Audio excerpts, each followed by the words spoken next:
దురదృష్టవశాత్తు ఆ గంగాధరరావు సమర్ సింగ్ ని తన కారాగారంలో ఉంచాడు.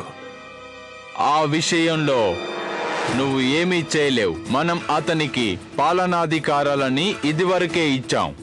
అయితే మనమేం కంగారు పడనక్కర్లేదు. ఆ విప్లవ వీరుడు గనక సమర్ సింగ్ ని విడిపించగలిగినట్లయితే అది మనకు మంచిదే. అప్పుడు మనం వాణ్ణి బంధిస్తే వాణ్ణి విడిపించడానికి ఖచ్చితంగా వస్తాడు.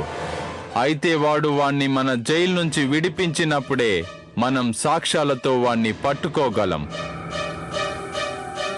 సార్, అలాగే జరుగుతుంది. గౌరవనీయులైన మహారాజా, ఈ సమర్ సింగ్ తమరికి తెలియచేసేదేమనగా నా మీద వచ్చిన ఆరోపణలన్నీ వాస్తవాలే. నేనే తమరిని చంపాలనే ఉద్దేశంతో ధ్వజోత్సవ వేళలో మందుపాత్ర ఏర్పాటు చేశాను. సమరన్నయ్య, తమరు ఇలాంటి పని చేస్తారని నేనెన్నడూ అనుకోలేదు. మీరిలా ఎందుకు రాశారు? ఇంత త్వరగా ఆంగ్లేయులకు తల వంచేస్తారా? నిన్ను కాపాడ్డానికి నాకు వేరే మార్గం తట్టలేదు. అంటే మీ ఉద్దేశంలో ఇలాంటి అబద్ధపు ఆరోపణలు అంగీకరించినంత మాత్రాన పరిస్థితులు మారిపోతాయా?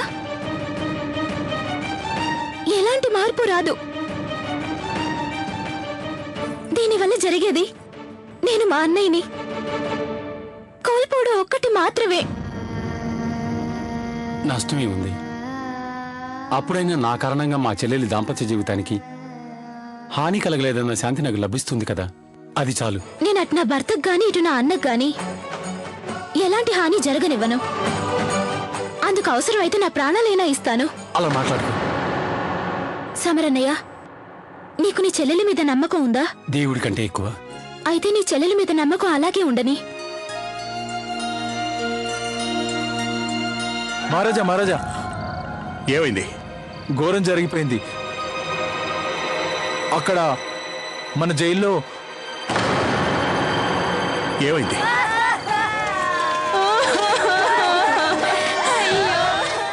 మహారాజా, ఈ ఖైదీల మినహా కారాగారంలో ఒక్క ఖైదీ తప్ప అందరూ ఉన్నారు.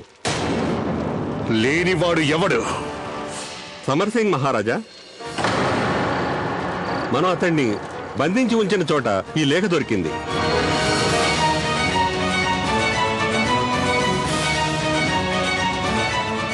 విప్లవ వీరుడా! చూశారు సార్, ఇంతవరకు అన్ని నా ప్లాన్ ప్రకారమే జరిగాయి. అలాగే విప్లవ వీరుడు కూడా వస్తాడు. చూస్తూ ఉండండి. ఓకే, నువ్వు ప్రార్థించకపోయినా మేమందరం ఆ దేవుణ్ణి ప్రార్థిస్తాం. అసలు విప్లవనారి ఏం చేసింది? ఏం చేసిందో మార్షల్ చెప్పాడుగా. ఈ ఝాన్సీ రాజు గారు పరిపాలన చేయలేని అసమర్థుడు అనిపించింది. అంటే తను? అవును, ఆ విప్లవనారే ఆ సమర్ సింగ్ ని కారాగారం నుంచి తప్పించి తీసుకుపోయింది. అలా ఎలా చెప్పగలరు మహారాజా? నిజమే, కారాగారంలో ఖైదీలందరినీ చంపేసింది. అక్కడ కాపలా ఉన్న సైనికులనే గాక ఖైదీల ప్రాణాలు కూడా తీసేసింది. సమర్ సింగ్ ఆ సమర్ సింగ్ నే తప్పించింది. ఆ అజ్ఞాత విప్లవనారికి మృత్యువు కంటే భయంకరమైన శిక్ష విధిస్తాం. తను నిజంగా వస్తుందా? చూస్తూ ఉండండి, తను తప్పకుండా వస్తుంది. ఏం జరిగింది?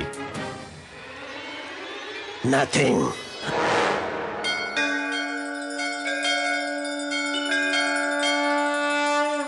దుర్గామాత, నాకు శక్తిని ప్రసాదించు. నిన్ను నమ్ముకుని నేను ఒక నిర్ణయం తీసుకున్నాను. దాని పరిణామం నాకు తెలీదు. నువ్వే నన్ను సరైన దారిలో నడిపించు.